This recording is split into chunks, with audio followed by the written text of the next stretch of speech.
Hey YouTube, this is Marcus or Garwin again with another video.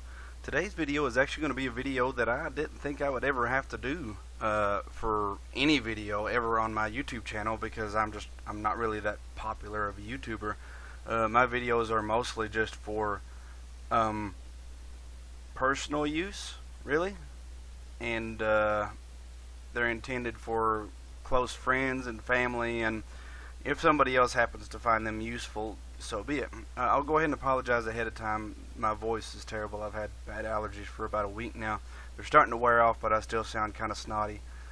But I recently uploaded a video called This Linux User's Perspective on Windows 10, talking about my transition to using and gaming on Windows 10 at the user's level, you know, on a desktop PC for getting work done. And I talk about how, for me, for the things that I do, Windows 10 has actually been a pretty positive experience. And I talk about the privacy concerns that some people have with Windows 10, and how people had similar complaints about when Amazon was implemented into Ubuntu's search box and things of that nature. And that video has blown up. Most of the time, 99% of the content I upload might get 10,000 views in a year, maybe. There's a couple of really popular videos that are not really high quality videos. They didn't have a lot of production value in them, but they were on a topic that I guess a lot of people were interested in, so they got a lot of views. And those are like, you know, I think I've got like 2 videos that broke 100,000 views, and I've got a couple hundred videos. So that, I mean, and most of my videos never break 1,000, or it takes them a while to do so. But that video has blown up. I uploaded it last Sunday. It's already got almost right at 7,500 views. It's got a lot of comments, probably more interaction from you guys, my audience, than any of my other videos I've ever done. And most of them, you guys all remained civil, but most of you were very displeased with the positive things that I had to say about Windows 10.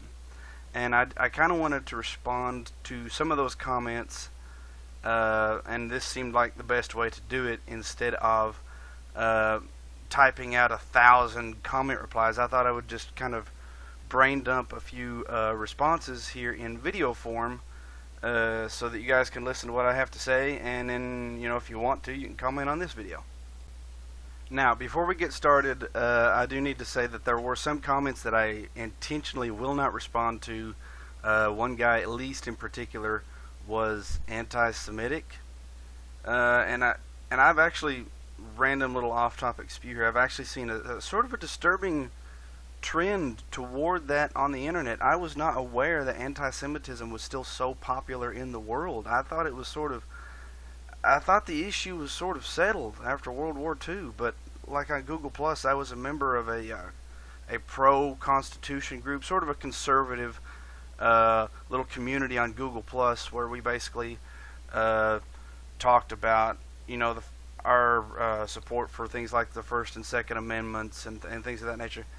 And, you know, one day I'm in the group and everybody's getting along and happy-go-lucky, and then, you know, the next day I log in and there's literally like a half a dozen guys all spamming like anti-Semitic comics with sort of racist little images of comparing Jews to rats with exaggeratedly large noses, and now it's spewing over onto YouTube, and this is kind of a disturbing trend. I may make a video about that later, but anyway, on to the comments that I will actually address. Alright, first off, Mark Zajac and I think a couple other people suggested that I Wireshark my Windows 10 box, and actually that's a pretty good idea. I do know that it phones home to check for updates. I know that it phones home to check for updated files on my OneDrive, and I do know that it phones home to check for location at the moment, and I do actually intentionally have the location services turned on so that when I open the Microsoft Weather app, it can actually see what city I'm in, and and give me weather relevant to my physical location in the world. And I do see a little icon pop up in the bottom right once in a while for 3 or 4 seconds. That's the location thing, and when I mouse over it I have options to adjust settings for it. But that is an interesting thought. However, I do not want to install Wireshark on the Windows box. What I would like to do instead is get a hub, not a switch, a hub, and have a separate machine running Linux on the hub with my Windows 10 box and run Wireshark on it, so that it is a completely separate machine sort of monitoring the traffic as it goes, just to sort of eliminate any kind of shady business that may be going on the Windows 10 box to conceal traffic from software like Wireshark. I don't think there would be, but you never know.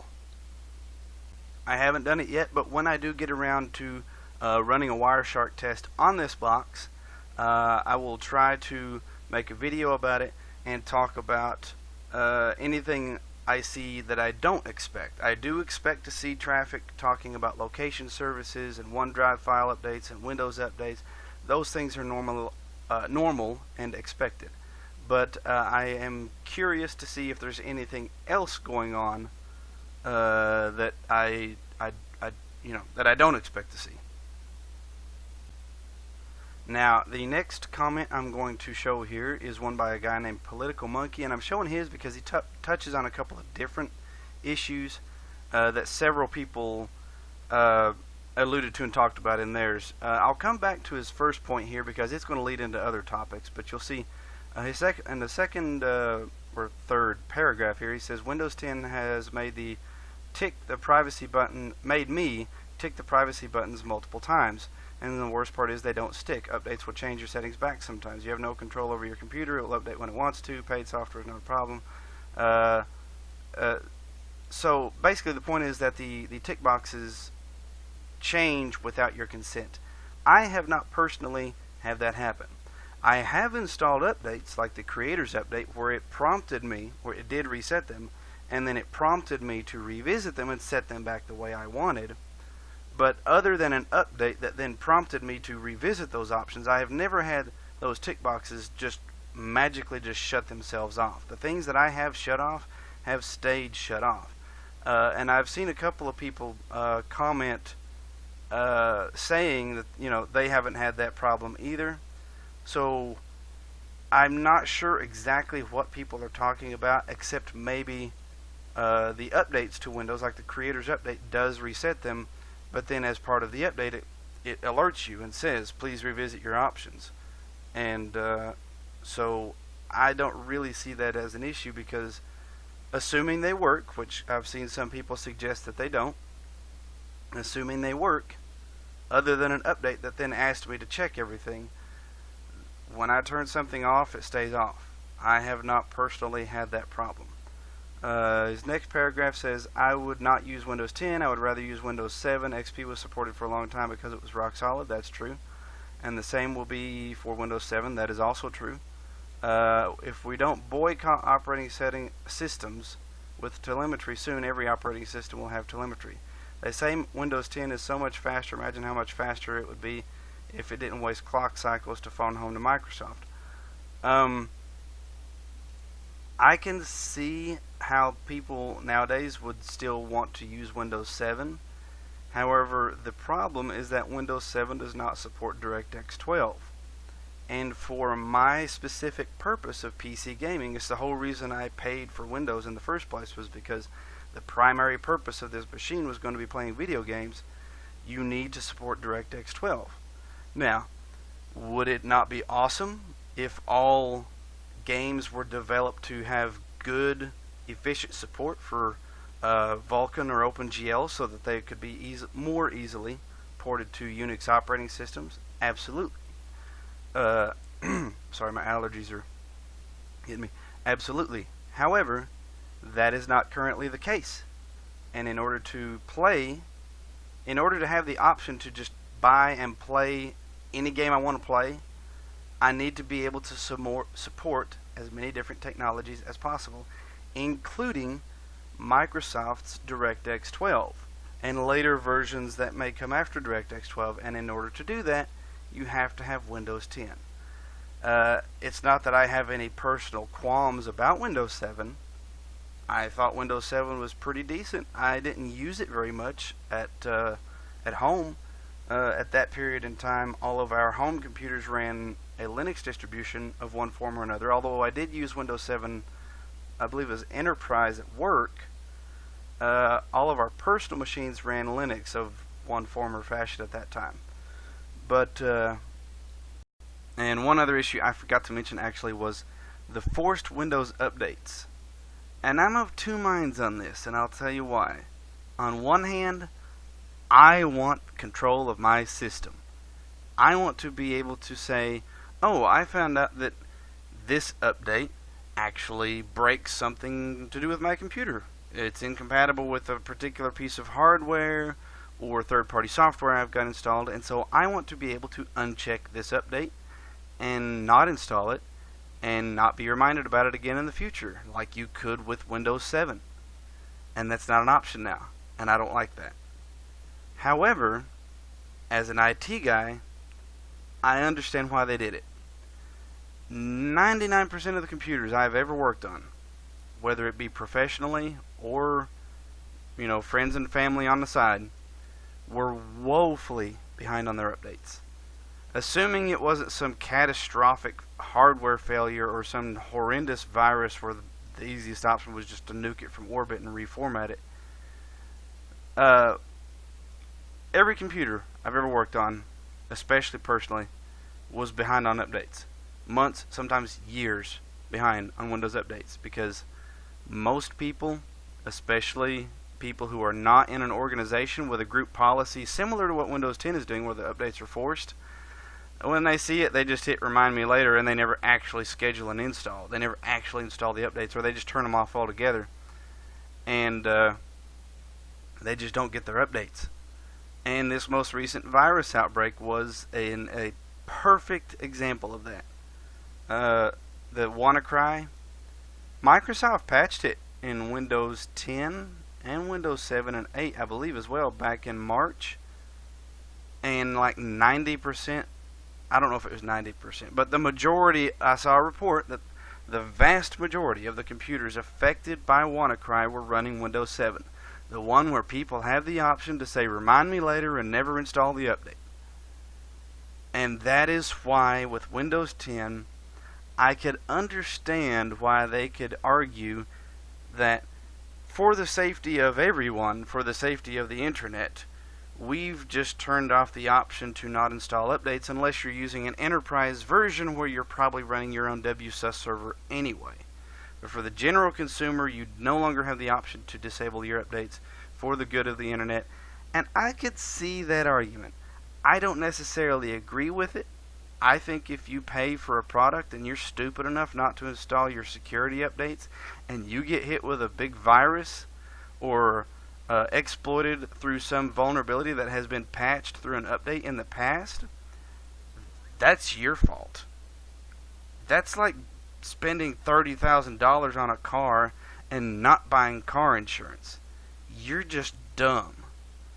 But I can see, the logic behind that kind of thing. It's kind of like saying if you want to send your kids to public school, they have to have X, Y, and Z vaccinations so that they don't endanger the other children who have had their vaccinations but may have weaker immune systems, or these other children who couldn't get their vaccinations for medical reasons or whatever. It's that same kind of logic. And I'm not going to argue one way or the other, because like I said, I can see why they did it, and so although I don't personally like it, I'll take it, I guess I should say. But I just wanted to touch on that topic for a second.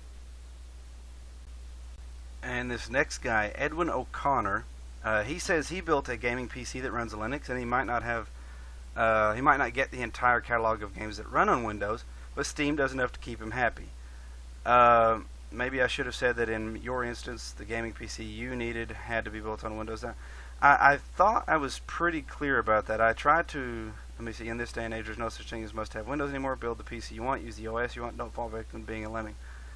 I tried to be very plain and clear about that. I know that sometimes my voice sounds sort of monotone, and I apologize if that meaning was not clear, but I tried to place emphasis on things, and I tried to repeat over and over in my case for the things that I personally do on a computer. That's, why I made the decisions I did. So if I was not clear in that video about that, I do apologize. Now, this same guy, I guess he was replying to his own comments as he watched the video. He's got one here, so basically just watching the video, you're saying that just because you found things easier that you've been won over by Microsoft? Well, I've seen enough. Enjoy your Windows experience. Actually, yeah, that's exactly what I'm saying. If it is easier for me to be efficient and get work done and do the things I want to do with this other product, then that is the product I am going to use. Now, if I did a lot of, say, virtual machines, or if I wanted to build a general use desktop PC for like my mom to surf Facebook and play Facebook games or whatever, or if I wanted to build sort of an old school emulator machine, then Linux would be the better choice for that because it's more cost effective. It does those things just as well, if not better, than a Windows operating system does. It doesn't have features removed if you don't pay enough money for the product. But like I said a while ago, for my instance, for the things that I am doing, yes, it is easier to do those things with Windows 10, so that is the product that I'm going to use. I'm not going to waste time hoping that things will magically get better if I throw $1 or $2 at a guy once a month. I wanted to record a caveat here because I realized that statement sounded kind of dickish. I do donate to some projects. I actually have recurring donations to certain people on Patreon because I like what they're doing. I have donated to the Ubuntu project. I have donated to various open source projects that I like because I just wanted to kind of help the guys out a little bit. However, most of these open source projects, like the video editors and things in specific, are a labor of love. These guys are working on them in their free time, and they have real jobs outside of that that they use to actually pay their bills. I do not make enough myself to pay their bills for them so that they can go home and work on those products full time. So if those products are not ready and available, and if they do not have the features that I want now, then I have to go elsewhere until they do. So I didn't want to sound like a dick. I do donate to the open source to open source projects, but if a product does not have the things that you need, then you need to find one that does. And that's what I was meaning when I said throw $1 at some guy once a month. What I was meaning was that although I have donated to those projects, that still doesn't magically make them ready right this second. So, or debugging source code and recompiling when it comes to getting work done and accomplishing things. Now, for my hobbies, if I was just tinkering around, I wouldn't have any problems with that. I've even written my own open source projects, as rudimentary as they are, and put a few of them on SourceForge. I may put a link in the description below to some of those, just to sort of tinker around, because there was not a tool available for the job to do exactly what I wanted it to do, so I made the tool and just figured I'd share it with everybody. But when you want something that just works, you're going to use the best tool for the job. Sometimes that's Linux, sometimes that's Windows. For the case of this specific PC, finding it easier was motivation for me to purchase a Microsoft product. So I don't see how that's a bad thing, but okay, we'll move on. Now, there were some interesting comments as well where people accused me of being a Microsoft employee. One person at least accused me of being an NSA agent, and basically the general consensus was that because I said something positive about Windows, I had to have some sort of ulterior motive. And it was weird, to be honest with you, because if I was employed by Microsoft, I would not be filming these videos on a $100 camera in my bedroom. You know, literally, if you turn the camera around, I've got my bed's like right behind me. That's why you're facing me and my computer in the wall, because we just bought this house, and I haven't kind of figured out where we're going to put a dedicated sort of filming area. And I've got a Sony Handycam. I recorded 1080p 60 with it, which is the highest setting it has, but it's a $100 camera. You know, if I was an NSA agent or an employee of Microsoft or something like that, I would think I would have better equipment. You know, I'm not even up to the level of these professional YouTubers, let alone somebody who actually works for Microsoft or the federal government. Now, I have worked in government. I was a soldier in the Army, and my job was to work on computers, but I was nowhere near the level that you guys are accusing me of being at simply because I said something positive about the Windows operating system. So, to those of you who may suspect that I have been paid to say positive things about Windows, I have not. These videos, if you go look at my channel, you can tell I am not paid highly by Microsoft or the NSA. I'm literally just a redneck out in the woods of Kentucky who makes videos about his life once in a while. So, I mean, there's nothing I can say to convince you of that. If you don't want to believe me, that's your choice, and I'm not terribly concerned about it. But I just thought I would actually come out and say that no, I am not an employee of Microsoft, and I'm not an NSA agent. I'm not being paid by a subordinate company of Microsoft or anything like that to say positive things. I was literally just being honest about my first positive experience in a very long time with a Microsoft product. And a lot of the comments seem to center around, they seem to be coming from people who are users of Linux on the desktop, and that's perfectly fine. I think Linux on the desktop is a wonderful thing. I think most of the distributions that are out are great operating systems. I like Debian. I like Ubuntu. I never really used Linux Mint, actually. But like I said in the other video, I've used Fedora Core. I used Fedora for a little bit after it stopped being Fedora Core. But at that point, I had already started sort of experimenting with Debian-based distributions and kind of fell into those. I used Mandrake and Mandriva for a little bit. But I sort of landed on Ubuntu/Debian, and I think they're great systems. For the most part, 99% of the applications that you would want to use on it are in the repository, so you can just apt-get install whatever.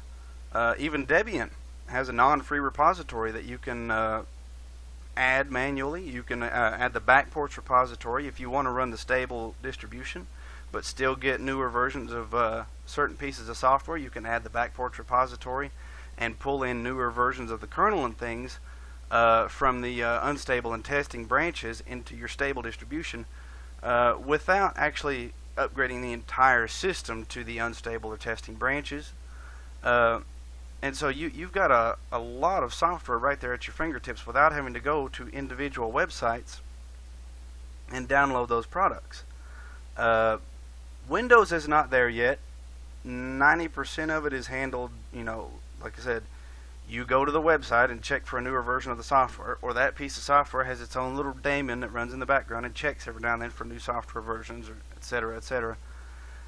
Windows has not quite gotten to the level of Linux distributions in terms of the package managers, where, you know, 99%, unless you manually download a tarball of source code and compile a product from source, 99% of the stuff you're going to have installed on your Linux system is all going to be updated by the same update process, you know, by your aptitude or your apt process. And so you don't have to worry about manually going and checking websites for new versions of software, or having 30 different update daemons running in the background, or having one application at a time notify you when you open it that there's a new version in it. When you check for your system updates, you're going to get updates for 99% of the other third-party applications that are also installed on your Linux system, and Windows has not gotten to that point. Like I said, Linux on the desktop I think is a great tool. You can use it for video editing if you get the right software, or if you don't mind being sort of limited as far as your options go. You can use it for audio work, you can use it for web browsing and office work, you can use it for programming, you can use it for gaming. Again, if you don't mind your choice of games being limited a little bit, not as nearly as bad as it used to be, because games are being ported and wine is becoming better all the time, but you will have your library limited a little bit if you choose to try and game on Linux. If you want to run a home server, it's an excellent choice because, well, one, it's free, two, it's very stable, three, there's not a whole lot of malware out there for it. And so, like I said, if I wanted to create an emulator box, I would use Linux. If I wanted to just build a new general use desktop PC for somebody, I would use Linux. If I wanted to run a lot of virtual machines, I would use Linux. If I want to run a home server, I would use Linux. There's a lot of situations where Linux is a great operating system. But it should not be a social taboo to say that there is no one greatest tool for every single task in the world, and that seems to be the general consensus that I've been getting from people, that because I said something positive about Windows, or that because I said it's better at something than Linux is, people are just losing their minds. And I don't want to attack those people for their choices, because they've made the choice that to them works the best. And that's exactly what you're supposed to do. The most legitimate comments I saw were the ones regarding privacy, and that is a concern for me as well.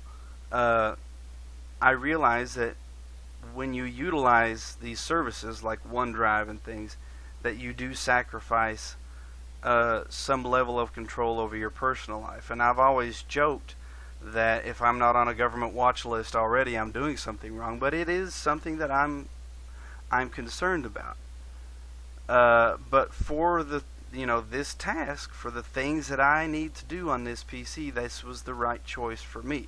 And I'm not going to dictate to you guys what you should install on your computer, because, like I said, choice is the best medicine for bad products. And if you guys think Windows 10 is a bad product, I'm perfectly okay with that. I understand why you believe that. And I'm not going to argue with you about it, because according to that logic, it is a bad product.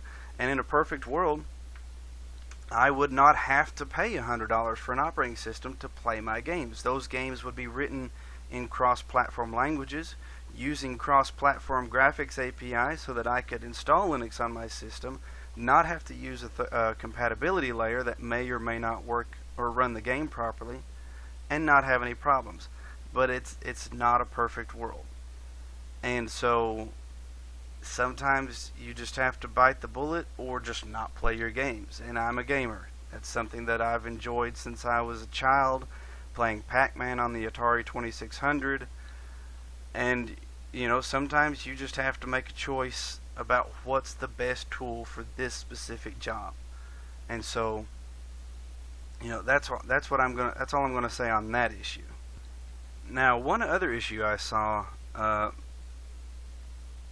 mentioned was dual booting, and I have dual booted for a while. I think I mentioned that in the other video, not on this computer, but I have dual booted before. And I even went so far at one point as to I had two hard drives for a laptop that I used, and one hard drive was specifically Windows and one hard drive was specifically Linux.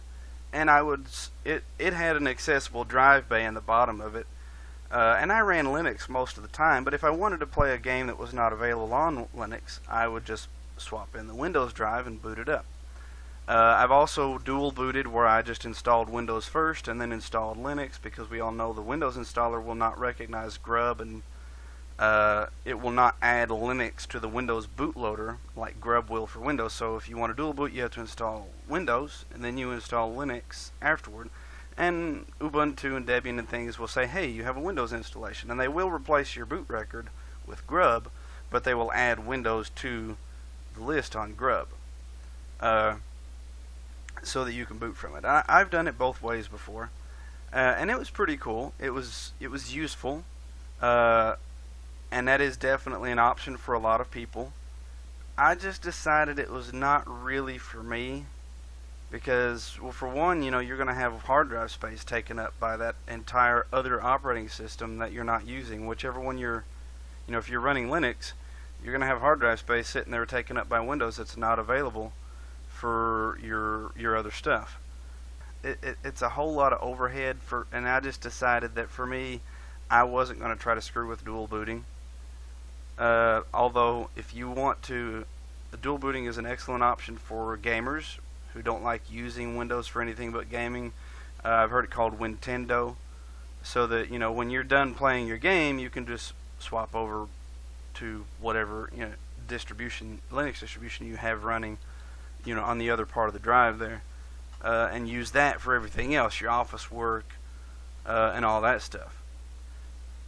But I just decided that it was not for me because it was a little bit aggravating to be like, oh hey, I want to play this game. Let me switch over to Windows. Oh well, I keep this Word document with my social security numbers on my Linux drive so that Windows can't get to it.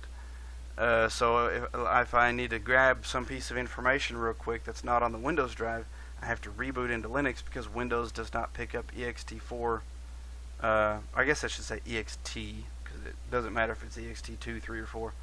Windows will not pick them up and read them. There's drivers for it, but they're all third party, and I'm always a little bit paranoid about sort of unofficial file system drivers, because all it takes is one slip up to bork your whole system up. And one of them I used didn't even integrate with.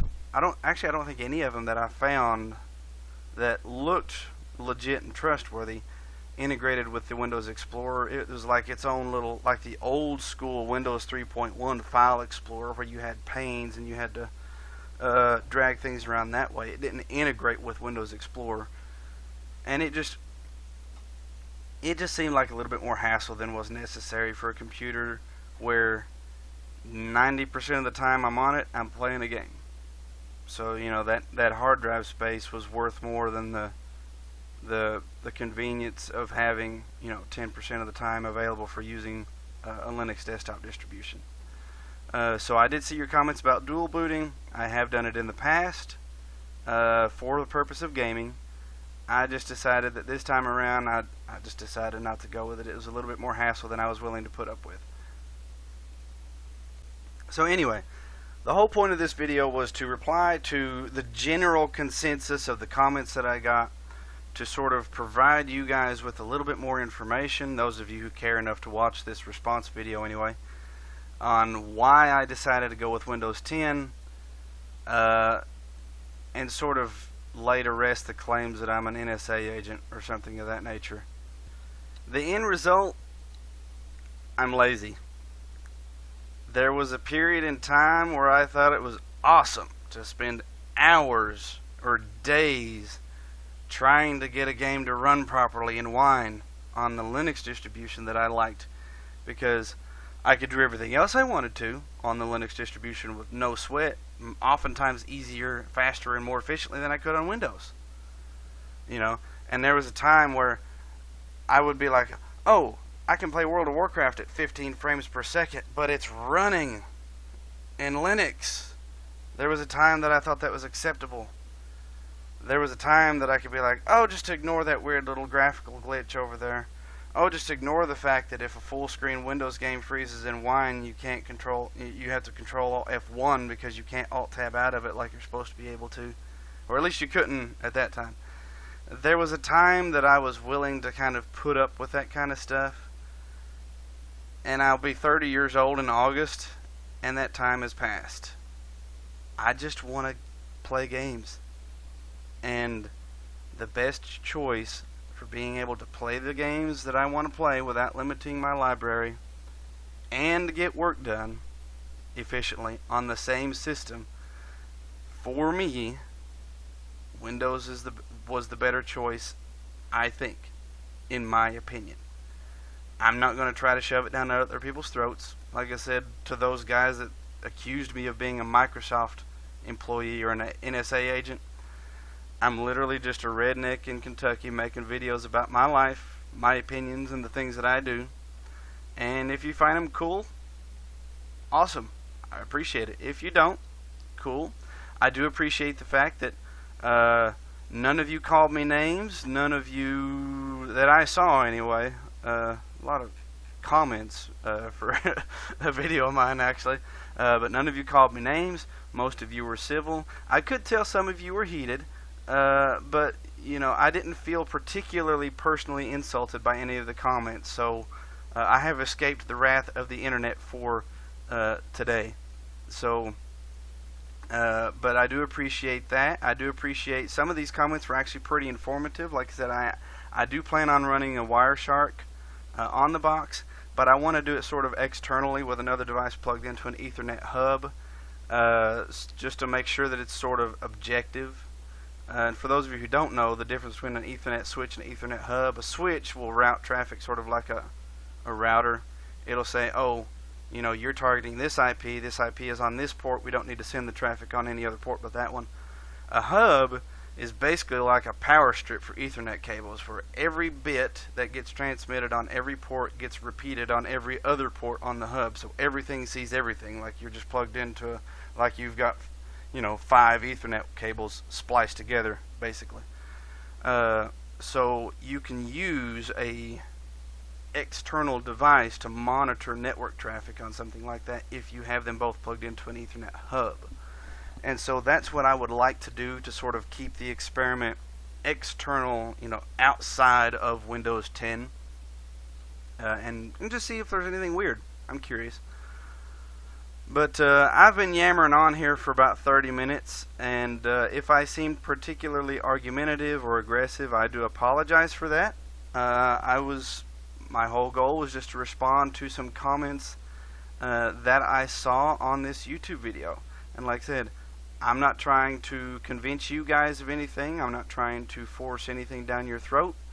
I'm not trying to tell you that I no longer like Linux on the desktop, because as I detailed earlier in the video, I think Linux on the desktop is an excellent thing, except for me personally for this specific purpose. And so don't take anything that I have said or my choices as an attack on your opinions or your choices. This is literally just a video blog about something I've been doing. Anyway, the video footage you've seen in the background has been the Elder Scrolls Online. It's an MMORPG based in the Elder Scrolls universe. It's on PC. There should be a little title of that in the video at the beginning there. But I'll put a link in the description to that. I believe they're about to release the Morrowind expansion. But if you guys have any comments, questions, concerns, or suggestions about this, please feel free to post them in the comments section below. Again, I appreciate the feedback. I appreciate the views, the likes, the dislikes, the subscriptions, the unsubscribes. I appreciate the constructive, the mostly constructive and civil feedback. I really do appreciate that. And as always, this is Marcus out. Y'all have a good one.